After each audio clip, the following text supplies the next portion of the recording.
Hello, my name is Tanya. Normally, I live in a forest, and this year I'm making one video a week every week. And sometimes I make things, sometimes I just talk, and this week I'm going to talk.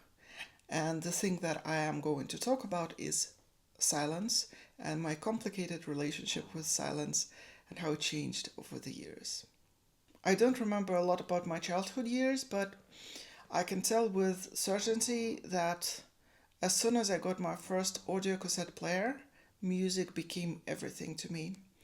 And everywhere I went, I had some kind of device that would play music into my headphones.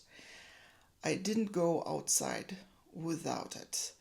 Um, it was really helpful. It helped me to create some kind of a safe environment for me to make sure that I could stay in my head, think my thoughts, but not too loud because music was taking part of my attention and I couldn't hear people talking around me. I couldn't hear a lot of the noise that was around me. It was kind of a way to create my own comfortable mental space in a way. And also, music was very, very important. I always wanted to play music, I wanted to listen to music, I wanted to be friends with musicians. Music is just a very big part of my life. However, over the years, as I grew older and had some responsibilities, I've noticed that some things are easier to do without music. Some things should be done in silence. Things that require some level of thinking, like writing. If I need to write something, I always turn the music off. If I need to translate something from language to language, the music has to be off. If I'm dealing with numbers, if I'm dealing with something complicated, something that requires all of my brain power, basically the music needs to be turned off. And at the same time, everything else was drowned in music. I would do everything in music, music would always be playing. And at work, I have a friend and we used to work together and we were notorious for playing music too loudly in a space and disturbing other people. And identifying who I am through the music that I would listen to was very, very important, and it kind of still is relevant, but to a lesser degree, I suppose.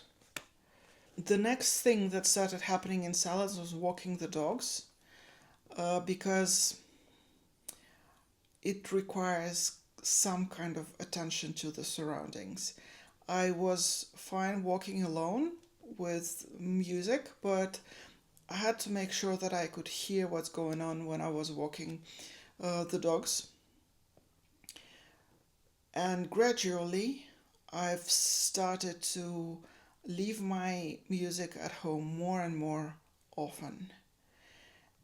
It's just slowly drifted out. But I would still try and listen to it on public transportation, in the gym. When I went to the gym, it was very important. It was crucial that I had my music because I was not going to listen to whatever was going on around me. And I stopped going to the gym, but I would listen to music there if I had to go. But now I almost never listen to music when I'm out and about, and I'm only listening to music at home when I'm waking up, pretty much, because I'm using it as an alarm clock. And it's interesting because it used to be so huge and it wasn't like a phase. It was such a big part of my life for such a long time that I didn't think that it would ever go away, but it kind of faded out. And the last place to give up was my car.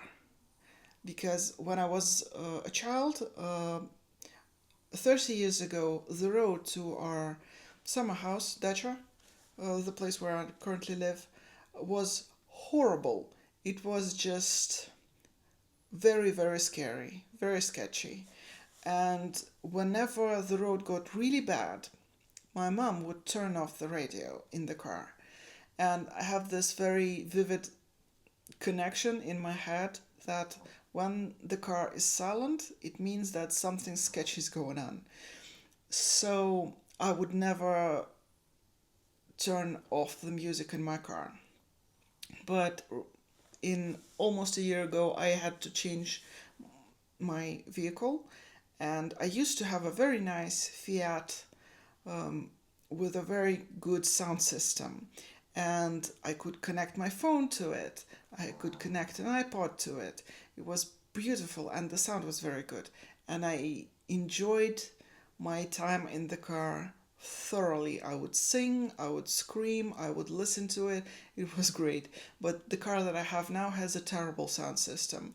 It's so bad that I'm actually carrying a Bluetooth speaker in the car. Um, just if I want to listen to some music, I will turn that thing on. And I also have an iPod in there because the radio almost doesn't work. And the sound is so bad that I just decided that it's easier for me to just drive in silence. And I got used to it. And now I don't feel the need to turn on the radio, even though for the first couple of times when I was trying to drive from Dacha to Moscow without any music, at some point I had to turn the music on because my thoughts got too loud. And that's a problem.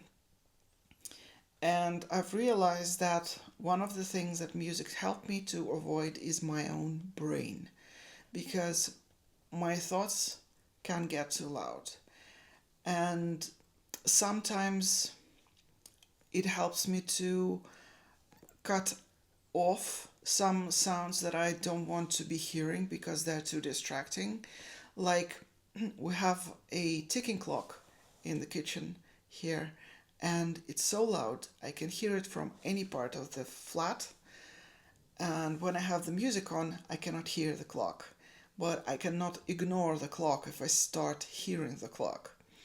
So, music is kind of still a tool that I can use, and I know that I can use it. I feel like in a lot of ways music was replaced by YouTube, and maybe it's a bad thing. Maybe I should listen to more music intentionally. Because when I'm sewing, I usually have something on YouTube on. I like watching things and I like seeing progress on a lot of people's work. And it kind of, when I'm sewing and watching YouTube, it kind of turns YouTube into harmless fun because I'm multitasking. In a way, I'm not just sitting around and watching content, I'm making something at the same time. But maybe sitting in silence is going to be more productive for me because I can, think things. So I'm try and sit in silence more. You know the struggle of sitting down to eat and choosing a YouTube video to go with it? It can take ages. And I've recently decided that maybe I can just not watch anything as I eat. And it takes half of the fun out of eating. Eating becomes faster. And for me, it's kind of a good thing because I don't just sit around and look for something more to eat just to make sure that I can stay in that state of mind longer.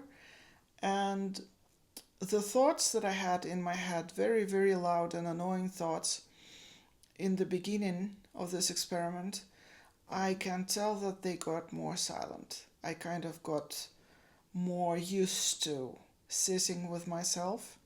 So now it's not as unpleasant. So that's it for today. Thank you for watching. Next week, I'm going to share a little project that I'm working on. I hope that it's going to be fun. It's going to be fun for me because I'm already working on it and it's already fun. But yeah, it's going to be something different. So bye.